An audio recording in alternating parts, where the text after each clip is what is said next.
লেখিকা গীতা ভৰালী এতিয়ালৈকে তেওঁৰ প্ৰকাশ পাইছে ১৫খনকৈ গ্ৰন্থ। ইয়াৰ ভিতৰত আছে ৰন্ধন কলা সম্পৰ্কীয় গ্ৰন্থ, ভ্ৰমণ কাহিনী, গল্প সংকলন, কাব্য সংকলন ইত্যাদি। বিশিষ্ট বুৰঞ্জীবিদ তথা সাহিত্যিক তথা অসম সাহিত্য সভাৰ প্ৰাক্তন সভাপতি কনকলাল বৰুৱাৰ নাতিনী গীতা ভৰালী এগৰাকী সমাজকৰ্মী হিচাপেও পৰিচিত হৈছে। প্ৰিয়নাৰী ডক্টৰ মন্দিৰা বৰুৱাৰ নেতৃত্বৰ সাতসৰী অনুষ্ঠানৰ উপদেষ্টা হিচাপেও কাৰ্যনিৰ্বাহ কৰি আছে গীতা ভৰালীয়ে। আনহাতে সদৌ অসম লেখিকা সমাৰোহ সমিতিৰ বেলতলা শাখাৰ উপ সভানেত্ৰী হিচাপেও তেওঁ জড়িত হৈ আহিছে। বিশ্বৰ বহু দেশ ভ্ৰমণৰ অভিজ্ঞতাৰে পুষ্ট গীতা ভৰালীৰ সৈতে ডেমক্ৰেচি লাইভৰ মুখ্য সম্পাদক মৰম কুমাৰৰ এক বিশেষ সাক্ষাৎকাৰ। এগৰাকী বিশিষ্ট লেখিকা, ১৫খনকৈ গ্ৰন্থ তেওঁ ৰচনা কৰিছে আৰু এই গ্ৰন্থসমূহ ভ্ৰমণ কাহিনী, গল্প সংকলন, কাব্য সংকলন, ৰন্ধন প্ৰকৰণ, অনুগল্প আদি বিভিন্ন ক্ষেত্ৰত এই ৰচনাৰে অসমীয়া সাহিত্য ভঁৰাললৈ তেওঁ বিশেষ অৱদান যোগাই আহিছে। আৰু এই লেখিকাগৰাকীৰ সম্পৰ্কত আৰু এক বিশেষ বাৰ্তা দিব লাগিব, কাৰণ তেওঁ জন্মগ্ৰহণ কৰিছিল বিহাৰৰ মুজফ্ফৰনগৰত আৰু পৰৱৰ্তী সময়ছোৱাত তেওঁ স্নাতক পৰ্যায়লৈকে কলকাতা বা তেনেকুৱা পৰ্যায়ত তেওঁ ডাঙৰ হৈছিলে। অসমীয়া ভাষা কেৱল ঘৰত থকাৰ সময়ত পিতৃ মাতৃৰ সৈতে বা ঘৰুৱা কথোপকথনতে ব্যৱহাৰ হৈছিলে, কিন্তু তেওঁৰ যি ছাবজেক্ট, যি অধ্যয়নৰ ক্ষেত্ৰত বঙালী বা তেনেকুৱা ভাষাবিলাক ক্ষেত্ৰত ৰৈছিলে। কিন্তু স্নাতক পৰ্যায়লৈকে যিগৰাকীয়ে অসমীয়া ভাষা চৰ্চাৰ পৰা আঁতৰি আছিলে, তেওঁ পৰৱৰ্তী সময়ছোৱাত কেনেকৈ ইমান সুন্দৰ লেখা লিখিবলৈ সক্ষম হ'ল, এয়া কিন্তু আমাৰ ভাষাটোৰ বাবে, জাতিটোৰ বাবে বা তেওঁৰ অসম প্ৰীতিৰ এক বিশেষ নিদৰ্শন। আমি স্বাগতম জনাইছোঁ আমাৰ বাইদেউ গীতা ভৰালী বাইদেউ, আপোনাক স্বাগতম জনাইছোঁ বাইদেউ। হয়, আৰু আপুনি ভালেসংখ্যক গ্ৰন্থ উপহাৰ দিছে। এতিয়া তেওঁৰ গ্ৰন্থৰ তালিকা মোৰ লগত আছে। তাৰ পূৰ্বে স্বনামধন্য সাহিত্যিক, আৰু এইখিনিতে মই জনাই থওঁ, তেওঁ ৰন্ধন প্ৰকৰণৰ ওপৰত লেখা লিখি, কিতাপ লিখি তেওঁৰ এই লেখক জীৱন বা লেখিকা জীৱন আৰম্ভ কৰিছিলে। কিন্তু তেওঁ পৰৱৰ্তী সময়ত গল্পও লিখিছিলে, আৰু তেওঁ লিখা প্ৰথমটো গল্প, পুনৰ কৈছোঁ, গীতা ভৰালীয়ে লিখা প্ৰথমটো গল্প অসমৰ বিখ্যাত সাহিত্যিক, প্ৰয়াত সাহিত্যিক হোমেন বৰগোহাঁইদেৱৰ সম্পাদনাত প্ৰকাশ পাই থকা সেই সময়ত আমাৰ অসমত প্ৰকাশ পাইছিল, আৰু হোমেন বৰগোহাঁইদেৱক প্ৰশংসা কৰিছিলে। এইবিলাক কথা ক'ব। আৰু হোমেন বৰগোহাঁইদেৱে তেওঁৰ বিষয়ে কি কৈছে মই অকণমান পঢ়ি দিছোঁ। জীৱনৰ ৰং নামৰ এখন কিতাপত লিখিছে, গীতা ভৰালীয়ে সহজ সৰল ভাষা আৰু সৰল ভংগীৰে কোৱা কাহিনীবোৰত জীৱনৰ বহুতো জটিলতাৰ ছবি আছে, কিন্তু কোনো কৃত্ৰিম কলাকৌশল অৱলম্বন নকৰি সৰলভাৱে কোৱা কাৰণেই সেইবোৰৰ আবেদন অধিক মৰ্মস্পৰ্শী হৈছে। বাস্তৱ জীৱনৰ চিৰপৰিচিত সুখ দুখ, ঘাত প্ৰতিঘাত, সৌভাগ্য দুৰ্ভাগ্য, এইবোৰ বিষয়বস্তুক লৈ গীতা ভৰালীয়ে সৰল ভাষাৰে কিন্তু গভীৰ মমতাৰে যিকেইটা কাহিনী কৈছে, সেইবোৰত গোস্পদে নভমণ্ডলম দৃষ্ট হোৱাৰ দৰে জীৱনৰ এখন ছয়াময়া ছবি প্ৰতিবিম্বিত হৈছে। এইখন কিতাপৰ বিষয়ে লিখিছে। কিন্তু হোমেন বৰগোহাঁইদেৱে তেওঁৰ এখন কিতাপৰ বিষয়ে লিখা এই কথাখিনিতে তেওঁৰ লেখক জীৱন, তেওঁৰ লেখিকা জীৱন, তেওঁৰ কলম কেনেকুৱা শক্তিশালী, কেনেকুৱা গণমুখী আৰু কিমান মধুৰ, এই কথা ওলাই পৰিছে। আমি এই প্ৰসংগলৈ যাম পৰৱৰ্তী সময়ছোৱাত। প্ৰথমতে আপুনি লিখা মেলা কি আৰম্ভ কৰিলে? প্ৰথমতে ৰন্ধনৰ বিষয়ে আৰু স্বাস্থ্য ৰন্ধনৰ বিষয়ে প্ৰথমতে লিখিবলৈ আৰম্ভ কৰিছিলোঁ। এই ক্ষেত্ৰত মই মানে বহুত উৎসাহ পাইছিলোঁ। মই যেতিয়া আমি আগতে দুলীয়াজানত আছিলোঁ, মোৰ স্বামী অইল ইণ্ডিয়াৰ বিবাহসূত্ৰে দুলীয়াজানলৈ গ'লোঁ। কলিকতাত পঢ়া শুনা সামৰি তাৰপিছত যদিও মই ইয়াত MA নাম লগাইছিলোঁ স্নাতকোত্তৰ ক্লাছত, কিন্তু পঢ়াবোৰ সমাপ্ত নহ'ল। মই বিবাহসূত্ৰে দুলীয়াজানলৈ গ'লোঁ, তাতে থাকিলোঁ, জীৱনৰ এছোৱাকাল তাতে গ'ল। তাৰপৰা তাত থাকোঁতে নানান ধৰণৰ ৰন্ধা বঢ়া আৰু স্বাস্থ্যৰ বিষয়ে বহুত শিকিছিলোঁ। আমি যেতিয়া প্ৰথম গৈছিলোঁ তাত বহুত বিদেশী মহিলাসকল আছিলে, তেওঁলোকৰ পৰা বহুত শিকিছিলোঁ, সেইকাৰণে বহুত জানিছিলোঁ। সেইকাৰণে মোক ইয়াত যেতিয়া আহিলোঁ, আমি ৰিটায়াৰ কৰি মোৰ পতি যেতিয়া ৰিটায়াৰ হৈ আহিলে দুলীয়াজানৰ পৰা, তেতিয়া আমি গুৱাহাটীত থাকিবলৈ ল'লোঁ। তেতিয়া মোৰ বন্ধু আৰু আমাৰ পৰিয়ালৰ চবে খুব মোক উৎসাহ দিলে, ক'লে যে তুমি কিতাপৰ আকাৰে লিখি লোৱা, এইবোৰ এখনৰ পিছত এখন লিখি গ'লোঁ, 5খন এখনৰ পিছত এখন লিখিলোঁ। তেনেকৈ প্ৰথমতে লিখিলোঁ স্বাস্থ্য আৰু ৰন্ধনৰ বিষয়ে।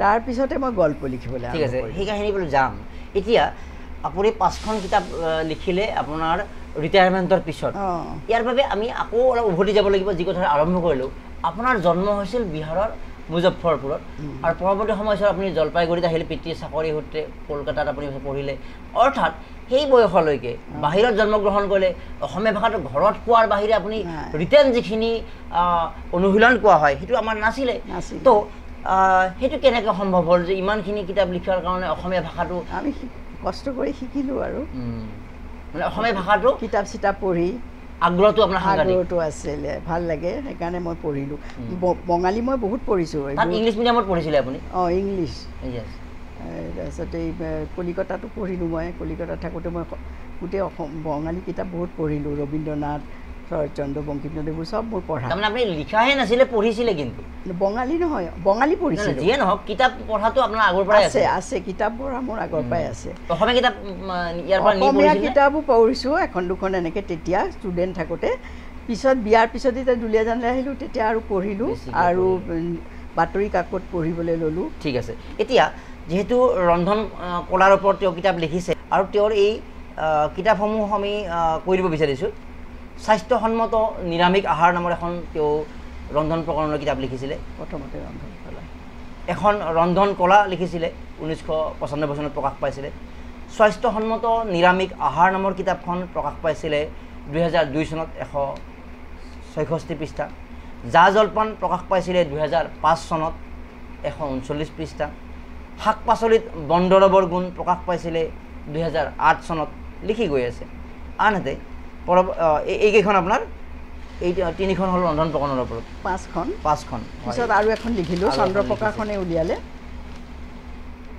থলুৱা অসমীয়াৰ আহাৰ এইখনো 2015 চনত আৰু দেশ বিদেশৰ ৰন্ধা বঢ়া এইখন 2015 চনত একাধিক্ৰমে আপুনি এই লেখা মেলাৰ মাজত যে এই ৰন্ধন প্ৰকৰণৰ এই বিষয়টো তাৰমানে আপুনি নিজে ৰান্ধিও ভাল পায় নেকি অলপ হয় ভাল পায় আচ্ছা আৰু এই যে লিখাবিলাক যে নিজে বনাই এইবিলাক লিখিছে যে মই এইটো খাদ্যটো কেনেকৈ বনাব লাগে তাৰপিছত লিখিছে নে বিভিন্ন আপুনি মই নিজে কিছুমান নিজে মানে ইণ্টাৰেষ্ট লৈ নিজে কিছুমান হেৰি কৰি ৰান্ধি মেলাই চাই তাৰপিছত লিখিছোঁ তেনেকুৱা কৰিছোঁ ঠিক আছে আমি আৰু এতিয়া যিহেতু আপুনি এগৰাকী কবি কাব্য সংকলন আপোনাৰ হৃদয় স্পন্দন একমাত্ৰ কাব্য সংকলন এতিয়ালৈকে এখন য়েছ কিন্তু কবিতা লিখিছে তো হৃদয় স্পন্দন তেওঁ প্ৰকাশ পাইছিলে মই কৈ দিছোঁ এইটো 2017 চনত প্ৰকাশ পাইছিলে এই ডক্টৰ প্ৰণৱ ভৰালী তেওঁৰ স্বামী আৰু ডক্টৰ প্ৰণৱ ভৰালীৰ কথা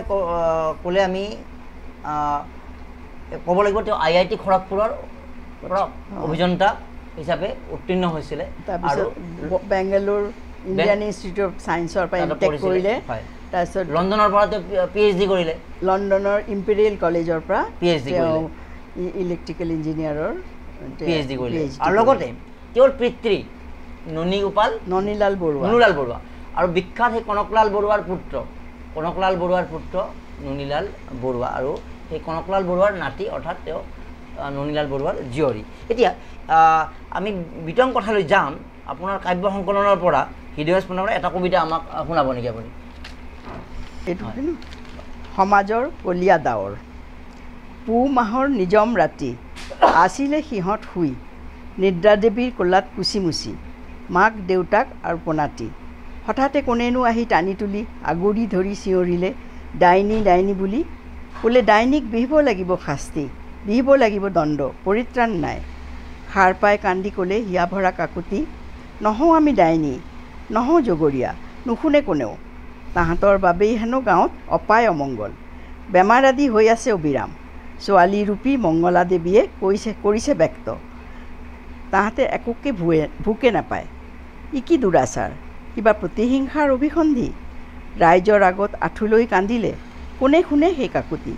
ৰক্তলোভী নৰপিশাচ যে নিৰ্মম মাদকতাত মত্ত পৈশাচিক উল্লাসেৰে টানি আনি কাটি তাইৰ চুলিটাৰি কৰিলে আক্ৰমণ দুয়োকে হাতে হাতে লৈ জং জাঠি আকাশ ফলা চিঞৰ মানুহ তিৰোতাৰ সাৰ পাই পোনাখনেও জুৰিলে চিঞৰ নিৰ্দয় লোকে তাকো কৰিলে প্ৰহাৰ লোভিলে পৈশাচিক আনন্দ কৰি তেজেৰে ধেমালি খেলিলে ৰক্তাক্ত হলি দানৱীয়ে স্তৰলৈ নামি মাৰিলে কিৰিলি, ধ্বংস হ'ল কেওটা জীৱন, ধ্বংস হ'ল সকলো সপোন, অনুৰণিত হৈ থাকিল তাহাঁতৰ কান্দোন।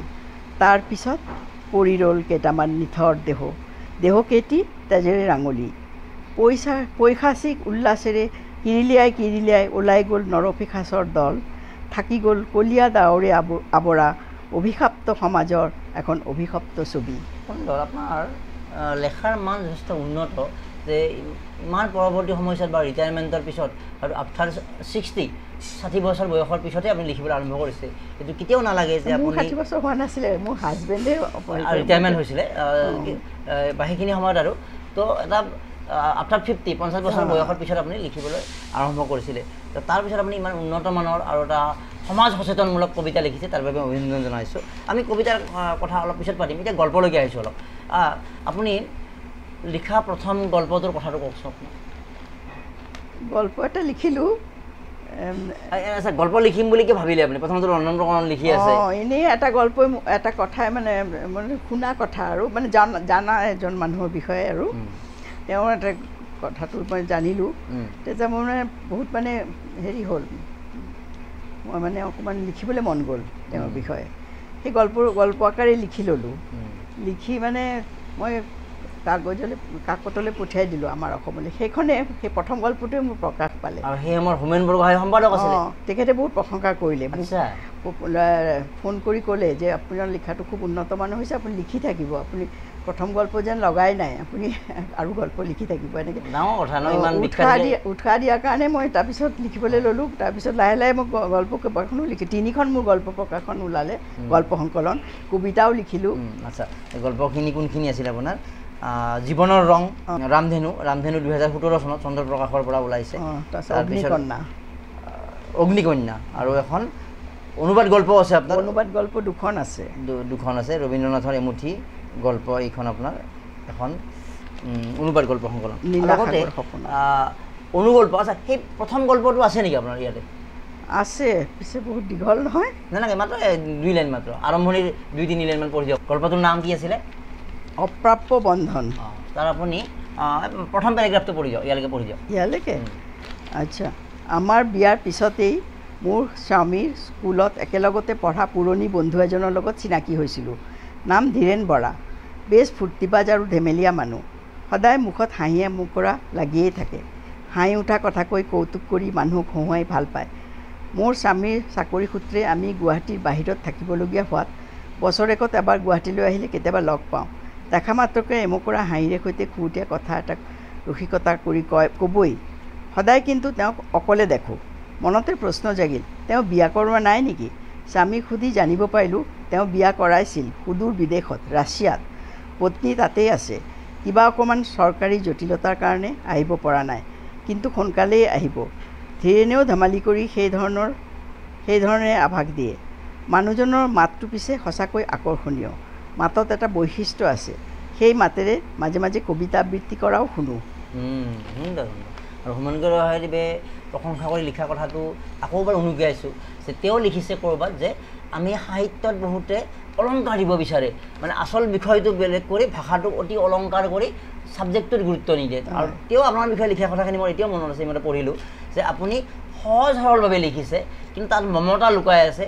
সেই কাহিনীবোৰত বা আপুনি লিখা কথাবোৰত যিটো এটা ষ্টেণ্ডাৰ্ড বুলি কোৱা হয়, যিটো প্ৰয়োজন, আমি অত্যধিক অলংকাৰেৰে সজোৱা নাই, কিন্তু তাত যিখিনি সাহিত্যৰ গুণ সুন্দৰভাৱে থকাৰ কথা তেওঁ উল্লেখ কৰিছে, মই যিখিনি পঢ়িলোঁ। এতিয়া আপুনি গল্পৰ কথা যিহেতু ওলালে, বাকী গল্প সংকলনৰ কথা অৱগত হ'লোঁ আমি। এতিয়া 3খন গল্প সংকলন লিখিছে আপুনি। এতিয়া অনুগল্প লিখিছে আপুনি। অনুগল্পৰ ধাৰণাটো কিয় আহিল লিখিব লাগে বুলি? আমাৰ মানে হেৰি, মই লেখিকা সমাৰোহৰ সদস্য, বেলতলা লেখিকা সমাৰোহৰ। এতিয়া মই তাৰে হেৰি হৈ আছোঁ, উপসভানেত্ৰী। আপুনি অসম লেখিকা সমাৰোহ সমিতিৰ লগত জড়িত তাৰমানে? ঠিক আছে। অসম লেখিকা সমাৰোহ। তেতিয়া কৰোণাৰ সময়ত, তেতিয়া মানে আমাৰ মানে হোৱাটছআপত এনেকুৱা লিখিবোৰ হৈ থাকে, মানুহ লগ নাপাওঁ। এনেকৈ আমি লিখা কবিতা, অনুগল্প তেতিয়া বহুত প্ৰচলন হ'ল। গল্পবোৰ পঢ়ি থাকিবলৈ মানুহৰ সময় নাই না, দীঘল হৈ যায়। সেইকাৰণে আমি হোৱাটছআপত সৰু সৰু গল্প লিখা আমি দি থাকোঁ গ্ৰুপত, চবেই দিয়ে তেনেকৈ। সেই সময়ত বহুত চল হ'ল। অনুগল্প মানে গল্পটো পূৰা থাকে মানে কথাটো অলপ কথাৰ ভিতৰতে প্ৰকাশ কৰিব লাগিব সেই তেনেকৈ অনুগল্প সেই সময়তে বহুত লিখিলোঁ গতিকে আপোনাৰ এটা অনুগল্প পঢ়ি শুনাব নেকি মোৰ এই শেহতীয়া যিখন গল্প সংকলন অগ্নিকন্যা তাৰ শেষৰ ফালে মই কেইটামান অনুগল্প প্ৰথমতে ডাঙৰ গল্পই শেষৰ ফালে অনুগল্প কিছুমান আছে এইটো পঢ়োঁ নেকি অৱহেলিত অনুগল্প ৮-৯ বছৰীয়া ল'ৰা তিনিটা একগোট হৈ অভাৰব্ৰিজৰ তলত থুপ খাই থাকে মাজে মাজে ওলাই আহি ওচৰৰ বাটবিলাকত পিটপিটাই ফুৰে বাটেৰে যোৱা মানুহৰ পৰা পকেট মাৰিবলৈ সুন্দৰ কৌশল তাহাঁতে এই বয়সতে আয়ত্ব কৰি লৈছে পকেট মৰা ধনেৰে ফেঞ্চি ডাইল জাতীয় কাঁহৰ দৰৱ আৰু আন সস্তীয়া ৰাগিয়াল বস্তু খাই তাহাঁতে অভাৰব্ৰিজৰ তলতে শুই থাকে পুষ্টিহীনতাত ভোগা তাহাঁতৰ শৰীৰকেইটা যি শীৰ্ণ পাণ্ডুবৰণৰ আৰক্ষীয়ে এদিন পকেট মাৰি থাকোঁতে তাহাঁতক হাতেলোতে ধৰা পেলাই খানা তলাচী চলাওঁতে তাহাঁতৰ পকেটৰ পৰা ৰাগিয়াল বস্তু কিছুমান পালে আৰক্ষীয়ে সুধিলে এই কম বয়সতে তহঁতে এইবোৰ কি কাৰণে খাবলৈ লৈছ তহঁতৰ ঘৰ ক'ত ঘৰলৈ যা মাৰ দেউতাকে জানে নে নাজানে তহঁতে এইবোৰ খোৱা বুলি আমাৰ ঘৰ থকা হ'লে এইবোৰ আমি নাখালোহেঁতেন নহয় আমি মা দেউতাক দেখিয়ে পোৱা নাই কোন আমাৰ মা দেউতা নাজানো এই অভাৰব্ৰিজৰ তলতেই আমাৰ ঘৰ আৰক্ষী উপায় নাপায় তাহাঁতক চাইল্ড লাইনৰ NGOত খপি দিলে কম কথাতে প্ৰকাশ পাই যায় এইখিনি সুন্দৰ এইটো প্ৰয়াস এতিয়া মোৰ বিশেষ আগ্ৰহ আপুনি লিখা এটা বিষয় হ'ল ভ্ৰমণ কাহিনী এই ভ্ৰমণ কাহিনীৰ কথাখিনি অকণমান কৈ লওঁ যে ভ্ৰমণ কাহিনী আছে আপোনাৰ নীলা সাগৰৰ সিপাৰে এইখন 2012 চনত প্ৰকাশ পাইছিলে এখন প্ৰকাশ পাইছিলে দেশে বিদেশে দিহিঙে দিপাঙে 2013 চনত প্ৰকাশ পাইছে এইখন তাৰপিছত আপোনাৰ ইউৰোপৰ ডায়েৰী ভ্ৰমণ সাহিত্য এইখন আপোনাৰ প্ৰকাশ পাইছে 2015 চনত তাৰপিছত আপোনাৰ তিনিখনে আছে এইকেইখন গতিকে এয়া হ'ল আপোনাৰ গতিকে এই বিদেশ ভ্ৰমণৰ অভিজ্ঞতাখিনি কওকচোন কি কি দেখিলে কেনেকুৱা আমি যদি প্ৰথম এইখনে কওকচোন ইউৰোপৰ কথাই কওক অলপ ইউৰোপত কি কি দেখিলে ইউৰোপলৈ 2013 চনত গৈছিলোঁ ইউৰোপলৈ 8খন দেশ দেখিলোঁ তেতিয়া একেলগতে আমি হেৰি লৈ লৈছিলোঁ পেকেজ লৈ লৈছিলোঁ 8খন দেশ পৰিয়াল গৈছিলে না মোৰ ফ্ৰেণ্ড এগৰাকীৰ লগত গৈছিলোঁ তাৰপিছত সেই আমি দুয়োগৰাকী গ'লোঁ 8খন দেশ দেখিলোঁ প্ৰথমতে লণ্ডনৰ পৰা আৰম্ভ হ'ল তাৰপৰা গ'লোঁ নেদাৰলেণ্ড অষ্ট্ৰিয়া ছুইজাৰলেণ্ড ফ্ৰান্স তাৰপিছত ইটালী আৰু এনেকৈ আৰু তাত গৈ কি অনুভৱ কৰিলে যে তাৰ যে অলপ বেলেগ নেকি বেলেগ তাত বহুত বেলেগ আৰু ইউৰোপখনটো খুব ধুনীয়া আমি গৈছিলোঁ এপ্ৰিল মাহত সেই সময়ত নতুন মানে বসন্ত কাল আহে তাহাঁতৰ খুব ধুনীয়াকৈ হেৰি হয় বৰফ চৰফ গলিবলৈ আৰম্ভ কৰিছে পাহাৰত বৰফ আছে কিন্তু মানে হেৰি নাই কিন্তু ঠাণ্ডা ঠাণ্ডা বেছ বতৰ ভাল আৰু ইমান চাফা কথা ক'লে আপুনি গোটেই ইউৰোপখনে ইমান চাফা আৰু চব ইমান নিয়মানুৱৰ্তিতা কোনেও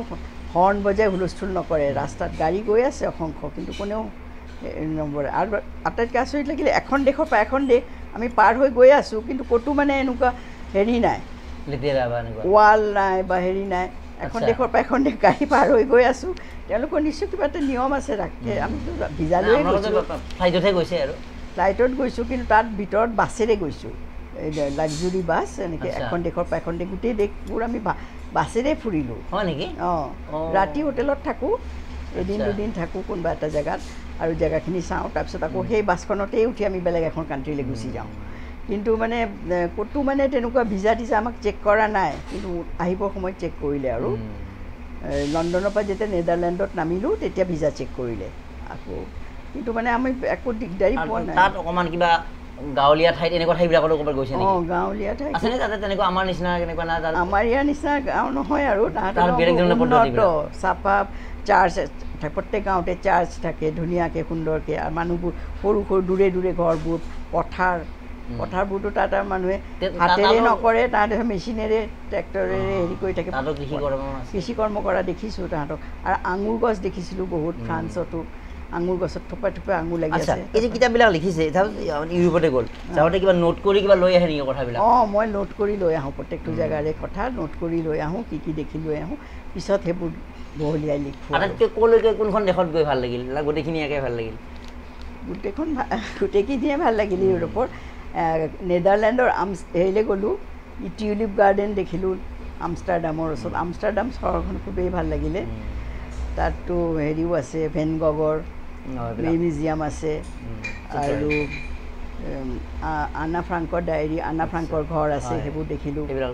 এইবোৰ মানে হিষ্টৰিকেল আৰু জেগাটো, আৰু মানে গৈ ভাল লগা এটা পৰিৱেশ। অকণমান এই ভ্ৰমণৰ সময়ত আমি কি কি সাজু হৈ যাব লাগে তেনেকুৱা অলপ কথা থাকেতো, তাৰপিছত অকণমান অসুবিধাৰ কথা থাকেতো, অলপ সেইখিনি অকণমান আইডিয়া দিয়কচোন। কোনোবা যদি ভ্ৰমণত যাব বিচাৰে কেতিয়াবা কি কি সাজু হৈ যাব লাগে আচলতে, বা কিবা অসুবিধাৰ সন্মুখীন হৈছে নেকি তাতে? নাই নাই, একো অসুবিধাৰ সন্মুখীন হোৱা নাই। মানে আপোনাক এই গ্ৰুপবিলাকে টুৰিষ্ট গাইডে লৈ গৈছে আপোনালোক? টুৰিষ্ট গাইডে, ট্ৰেভেল এজেঞ্চিয়ে মানে? ট্ৰেভেল এজেঞ্চিয়ে লৈ গৈছে, কাৰণে একো দিগদাৰী হোৱা নাই। নিজৰ লাগতিয়াল বস্তুখিনি লৈ যাওঁ, দৰৱ জাতি যি দৰকাৰ হয় এইবোৰ লৈ যাওঁ। খাদ্যৰ ক্ষেত্ৰত খাদ্যটো তাতে আমাক দিছিলে, আমাক চব জেগাতে ভাৰতীয় খাদ্যই দিছিলে। তাত ৰেষ্টুৰেণ্ট আছে, চব জেগাতে আমি ভাৰতীয় খাদ্য পাইছোঁ। সেইটো হৈ মিলাই যায় ন?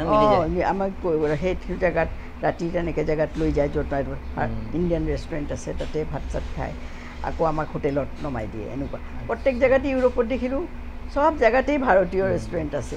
পাকিস্তানী মানুহবিলাকে ৰেষ্টুৰেণ্ট খুলিছে, কিন্তু ভাৰতীয় নাম দিছে, তাজমহল, ইণ্ডিয়াছ প্ৰাইড, এনেকুৱা নাম দি থয়। কিন্তু আমি কথা পাতি গম পাওঁ তেওঁলোক পাকিস্তানী, মানে ভাৰতীয় খাদ্যটো বেছি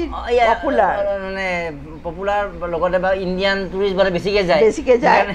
আমি মানে মালিকৰ লগত পাকিস্তানৰ মানুহে হোটেল দিছে, নাম দিছে ইণ্ডিয়া। আপোনালোক ক'ৰ? ইণ্ডিয়াৰ ক'ৰ?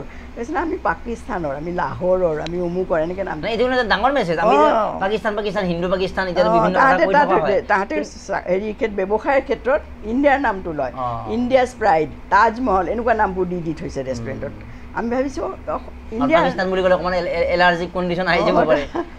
আৰু ভাৰতীয় প্ৰচুৰ পৰ্যটক, আমি বহুত পৰ্যটকক পাইছোঁ, বেলেগ বেলেগ কোম্পানীৰ পৰা গৈছে, তেনেকৈ চবেই তাতে খাইছে। কিন্তু নাম একেই খোৱা, পাকিস্তানী খোৱা চিষ্টেমবিলাক একে আৰু পাকিস্তানী খোৱা।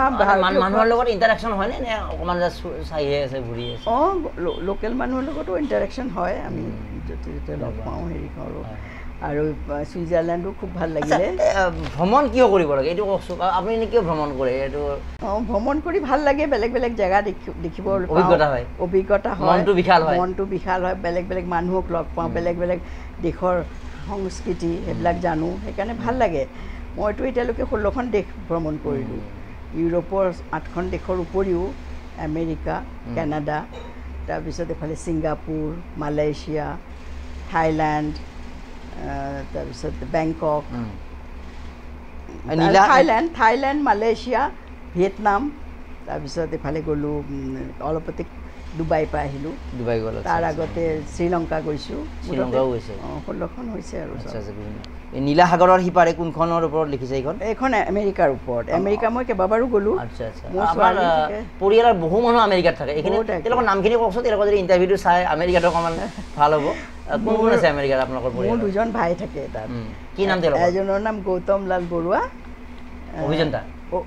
তেওঁ হেৰি চাইণ্টিষ্ট। আচ্ছা।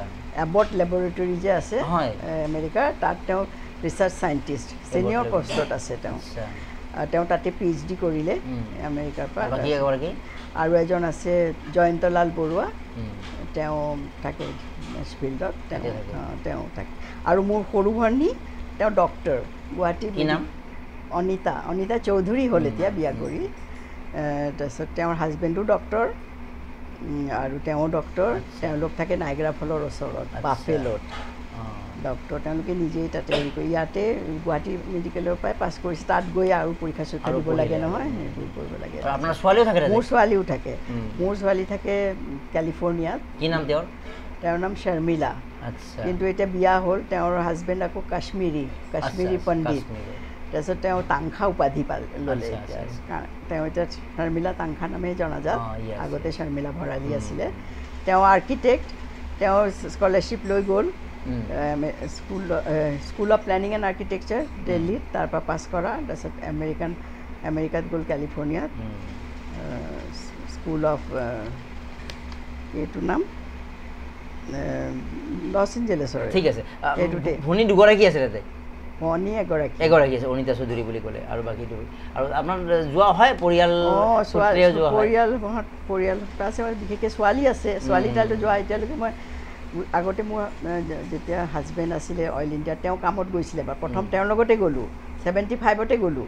75 গৈছে অঁ তেতিয়া কানাডাও ফুৰিলোঁ আমেৰিকাতো বহুত জেগা ফুৰিলোঁ 75 বহুত ডেভেলপ নহয় সেইবিলাক তেতিয়াই বহুত বেলেগ লাগিছে আৰু আমাৰ ইয়াতকৈ বহুত বেলেগ তেতিয়া 75তে প্ৰথমবাৰ গ'লোঁ তাৰপিছততো আৰু গৈছোঁ ছোৱালী তাতে পঢ়িব গ'ল তাৰপিছত গৈছোঁ ছোৱালীৰ বিয়াও তাতে পাতিলোঁ হয় নেকি অঁ অসমত অহা হয় না তেওঁলোকৰ কেতিয়াবা তেওঁলোক আহি থাকে অসমীয়া সংস্কৃতি বিহু চিহু যে পালন কৰা দেখা পাওঁ অসমীয়া সমাজ তাত জড়িত আছেনে তেওঁলোক অঁ যায় অসমীয়া ছ'চাইটি আছে অসমীয়া ছ'চাইটি আছে জড়িত ঠিক আছে তো এয়া হ'ল বিভিন্ন কথা আমি জানিলোঁ মুঠতে মই এতিয়ালৈকে 9বাৰ মানেই গ'লোঁ আমেৰিকালৈ সেই বিষয়ে এখন লিখিলোঁ এইখন নীলাসাগৰৰ এইখনত প্ৰথম বিশেষকৈ মই 2006ত যেতিয়া গৈছিলোঁ এইটোৰ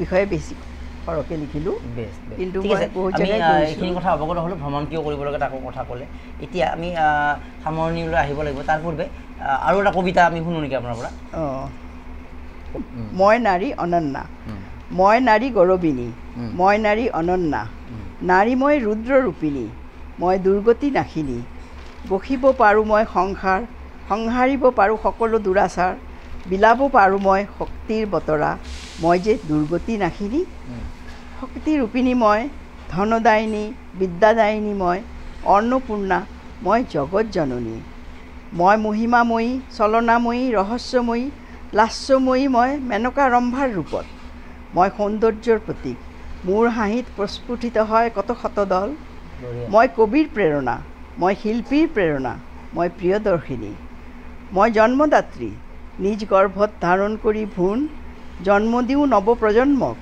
আৱৰি ধৰি লালন কৰোঁ ভৱিষ্যতৰ নাগৰিক মোৰ বিনে অচল সংসাৰ মোৰ মাজত নিহিত শক্তি অপাৰ মই শক্তিৰূপিণী বজ্ৰসম কঠিন পুষ্পসম কোমল পৰ্বতসম গহীন সাগৰসম অতল আকাশসম বিশাল মই প্ৰকৃতিৰ অনন্য সৃষ্টি মই নাৰী আচ্ছা আমাৰ লেখা মেলাবিলাকৰ এইখিনি মেচিয়ৰি দেখা পাই এটা কথা ভাবিছোঁ আপুনি ভালেখিনি কিতাপ পঢ়ে আপুনি যিটো দেখিছোঁ তো কাৰ কিতাপ পঢ়ি আপুনি ধৰ মানে ভাল পোৱা এনেকুৱা নৰ্মেল প্ৰশ্ন তথাপিতো কোনখিনি লেখাই আপোনাক বহু ধৰণৰ কিতাপে পঢ়িছোঁ দুজন লেখকৰ নাম অলপ অঁ হেৰি কিতাপ ভাল লাগে মোৰ এই মামণি ৰয়চম গোস্বামী কিতাপ পঢ়িছে এইবিলাক আপুনি পঢ়িছোঁ তেখেতৰ উপন্যাসটো দুখন মনত আছে নেকি পঢ়া কিতাপ পঢ়িছোঁ এই দুটাৰ হাতীৰ ৱেখ হোৱা হাইদা এইবোৰ আছে মোৰ এইবোৰ পঢ়িছোঁ নমস্কাৰ অঁ এইবোৰ মামণি ৰয়চম গোস্বামী আৰু হেৰি প্ৰবন্ধবোৰো বহুত পঢ়িছোঁ হোমেন বৰগোহাঁই পিতা পুত্ৰ এখন কিতাপ আছে উপন্যাস এখনো পঢ়িছোঁ এতিয়া আৰু এটা কথা ক'ব থাকি আছে এয়া হ'ল অনুবাদ গল্প আৰু অনুবাদ সাহিত্যটো অতি গুৰুত্বপূৰ্ণ যেনেকৈ আমাৰ অসমীয়া ভাষাৰ পৰা আমি বেলেগ ভাষালৈ অনুবাদ কৰি আমি আমাৰ ভাষাটোৰ কথা বাহিৰত জনাব লাগে তেনেকৈ বাহিৰৰ ভাষাৰ সাহিত্যবিলাকো অনুবাদৰ জৰিয়তে এইটো এটা এক্সচেঞ্জ যি কয় কালচাৰেল এক্সচেঞ্জ বা লিটাৰেচাৰ এক্সচেঞ্জ বা ইয়াৰ জৰিয়তে সেই ঠাইৰ পৰিৱেশ বা বিভিন্ন কথা অৱগত হোৱা যায় মানুহৰ অভিজ্ঞতা হয় সকলোৱে ভাষাটো নাজানে এতিয়া আপুনি লিখা এখন কিতাপ মই পঢ়িছোঁ ভাল লাগিছে ৰবীন্দ্ৰনাথৰ এমুঠি গল্প এইখন কিতাপ ভৰালি অনুবাদ আপুনি প্ৰথম কেতিয়া ভাবিলে যে অনুবাদ কৰিব লাগে এইখিনি এখন বেংগলীত কওকচোন উত্তৰখিনি আপুনি যে প্ৰথম কেতিয়া সিদ্ধান্ত ল'লে আমি যখন লিখতে শুরু করেছি তখনই ভাবলাম যে বেঙ্গলি তো আমি অনেক পড়েছি একটু অ্যাসামিজে অনুবাদ করলে অনেক লোক জানবে শিখবে জানতে পারবে সাহিত্য বিষয় সেই তখনই আমি অনুবাদ করতে শুরু করেছি প্রথম আমি রবীন্দ্রনাথের গল্প শুরু করেছি এই ৰবীন্দ্ৰনাথৰ এমুঠি গল্প এইটোৰ নামত মই অসম প্ৰকাশন পৰিষদে উলিয়ালে এইখন আৰু এতিয়া আৰু এখন উলিয়াবৰ কথা আছে মই ঝুম্পা লাহিৰীৰ কিতাপ ঝুম্পা লাহিৰীটো ইংলিছত লিখে তেওঁৰ গল্প তেওঁতো বুকাৰ্ছ প্ৰাইজ পাইছে তেওঁৰ সেই কিতাপখনৰ ইংৰাজীৰ পৰা অনুবাদ কৰিব এইবাৰ ইংৰাজীৰ পৰা কৰিলোঁ দিলোঁ ছাবমিট কৰিলোঁ মই আৰু সামাজিকভাৱেও জড়িত আমি ডক্টৰ মন্দিৰা বৰুৱাৰ কথা ক'ব আৰু মন্দিৰা বৰুৱাৰ জৰিয়তে আছে আপোনাক মই গম পালোঁ হাতহৰিৰ বহু কাম কৰিছে 2019 চনত তেওঁ বিহুটোক আজি ধৰ যোৱা বৰ্ষত অসমৰ মুখ্যমন্ত্ৰীয়ে বিশ্ব দৰবাৰত প্ৰতিষ্ঠা কৰাৰ প্ৰয়াস কৰিলে কিন্তু 2019 চনতে তেওঁ 31 মাৰ্চত সোণাৰাম ফিল্ডত 1000 বিহুৱতীক লৈ এটা ৰেকৰ্ড কৰিছিলে সেইটো গিনিজ বুক অফ ৱৰ্ল্ডত কৰিছিলে বিভিন্ন কাম কৰি আহিছে তো মই হাতহৰিৰ উপদেষ্টা হৈ আছোঁ হাতহৰিত জড়িত হৈ আছে আপুনি দেশিকা সমাৰোহত জড়িত হৈ আছোঁ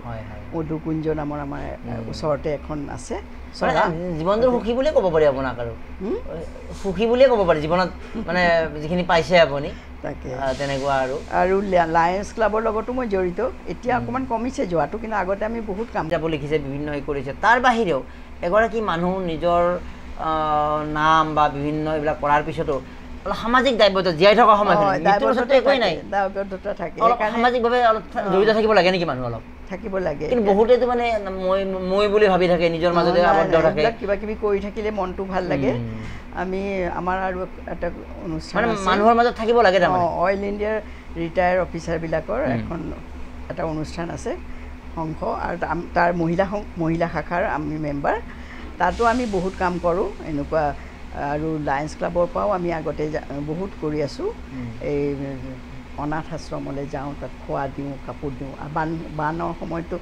বানপীড়িতসকলৰ মাজত কাপোৰ কানি বিলাইছোঁ আৰু 2 অক্টোবৰত গান্ধী জয়ন্তীৰ দিনা আমি হৰিজন কলনীত যাওঁ তাত গৈ ল'ৰা ছোৱালীবিলাকৰ মাজত হেৰি দিওঁ মিঠাই বাটো আৰু তেওঁলোকৰ লিখা পঢ়াৰ কাৰণে তাহাঁতক উদগনি দিওঁ তেওঁলোকক কিতাপ চিলত পেঞ্চিল বহী খাতা এইবিলাক দিওঁ বিতৰণ কৰোঁ আমি প্ৰত্যেক 2 অক্টোবৰৰ দিনা আমি হৰিজন কলনীতে যাওঁ এইটোৱে বুজিলোঁ যে আমি আৰু হেৰি বৃদ্ধাশ্ৰমলৈ আমি যাওঁ তাত গৈ তেওঁলোকৰ মনত গুৱাহাটীত আছে এইটো লায়ন্স ক্লাবটো গুৱাহাটীতে ইয়াতে কৰিছোঁ লায়ন্স ক্লাব অফ নাৰেংগীৰ আমি যাওঁ আমি এইবিলাক যাওঁ আৰু লায়ন্স ক্লাবৰ পৰা আমি গৈ স্বাস্থ্য শিবিৰ পাতোঁ আমাৰ মেম্বাৰবিলাক ডাক্তৰ তেওঁলোকে স্বাস্থ্য পৰীক্ষা কৰে তাৰপিছত চকু অপাৰেশ্যন কৰা বিনামূলীয়াকৈ স্বাস্থ্য পৰীক্ষা কৰি দৰৱ চৰৱ দিয়ে এইবোৰ চব কৰি থাকোঁ আৰু আমাৰ মধুকুঞ্জৰ পৰাও স্বাস্থ্য পৰীক্ষা হৈ থাকে সেইবিলাক আমাৰ সামাজিক কাম আৰু বানপীড়িতসকলক দিওঁ আৰু কোভিডৰ সময়ত আমি বহুত খোৱা টোপোলা বহুত বিতৰণ কৰিলোঁ মধুকুঞ্জৰ পৰা তেনে মহীয়সী বিৰুবালা হে মহীয়সী নাৰী তুমি আছিলা হৈ অপ্ৰতিৰোধ সংগ্ৰামী তুমি সংগ্ৰামী সত্তা তুমি শক্তিৰ বহিঃপ্ৰকাশ তুমি সাহসিকতাৰ জীৱন্ত ৰূপ স্বনামধন্য হে বিৰুবালা ৰাভা কুসংস্কাৰ অন্ধবিশ্বাসৰ পটভূমিত ঠাকুৰভিলাৰ এটি ভিতৰুৱা গাঁৱত অতি সাধাৰণ পৰিয়ালত জন্মিও শিক্ষা 5ম শ্ৰেণীতে সামৰিও দুৰ্জয় সাহসেৰে জঁপিয়াই পৰিছিলা ডাইনী হত্যাৰ অন্ধবিশ্বাস ৰুধিবলৈ কুসংস্কাৰ নিৰ্মূলকৰণৰ ঐকান্তিক প্ৰয়াসেৰে ক'তনো পাইছিলা ইমান প্ৰজ্ঞা অদম্য সাহস আৰু দৃঢ় মনোবল গঞাই তোমাকো সজাইছিল ডাইনী অদম্য সাহস আৰু সংগ্ৰামী মনোভাৱেৰে নিজৰ লগতে বহুতৰে প্ৰাণ ৰক্ষা কৰি তুমি দেশতে জিলিকিলা ভোটা তৰা হৈ গাঁৱে গাঁৱে খোজেৰে গৈ বিলালা গান কুসংস্কাৰৰ বিৰুদ্ধে য'তেই ডাইনীৰ কথা শুনিছিলা উপস্থিত হৈছিলা ডাইনীক বচাবলৈ গঞা ৰাইজক বুজাবলৈ অন্ধবিশ্বাস কুসংস্কাৰ এৰিবলৈ কোনো ডাইনী নহয় মানুহেই সজায় ডাইনী বীৰাংগনা হে বিৰুবালা ৰাভা বিয়পাই তোমাৰ আদৰ্শৰ আভা পাইছিলা তুমি স্বীকৃতি পাইছিলা বহুতো সন্মান বিভূষিতা হোলা পদ্মশ্ৰী সন্মানেৰে তোমাৰ ৰণভূমি অকালতে এৰি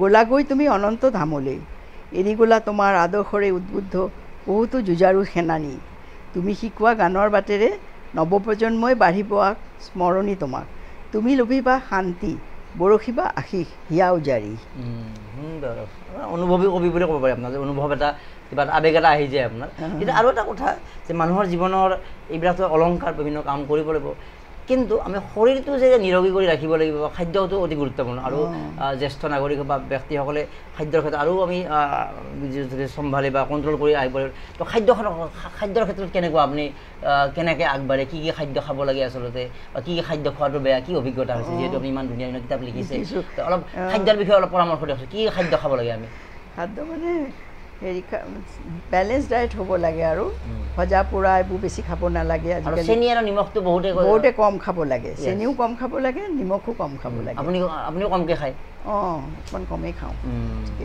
সেইমতে চলোঁ আৰু যে এই বনদৰৱৰো কিবা এখন লিখিছে শাক পাচলি তো শাক পাচলিৰ বনদৰৱৰ এইটো কওকচোন এতিয়া আমাৰ অসমত ইমান শাক পাচলি আছে আমাৰ য'তে ত'তে হয় ইয়াতে মই লিখিছোঁ এইবিলাক দিল্লী শাকবিলাক খাওঁতে এটা আমাৰ এটা শাকবিলাকৰ গুণাগুণ আছে। এতিয়া মোৰ ছোৱালী দিল্লীত থাকে, সৰু মই তালৈ যাওঁ, তাতে বজাৰত শাকেই বিচাৰি নাপায়, খালি 2-3বিধ শাকে পায়, পালেং শাক আৰু এই ৰঙা শাকটো এনেকুৱা। আৰু ইমান আমাৰ ইয়াত যে বিধে বিধে শাকবোৰ আছে, প্ৰত্যেকৰে গুণ আছে, মই লিখিছোঁ চব শাকবিলাকৰ গুণাগুণ আৰু তাৰ বিষয়ে কেনেকৈ ৰান্ধিব লাগে সেইবিলাক বিষয়ে লিখিছোঁ।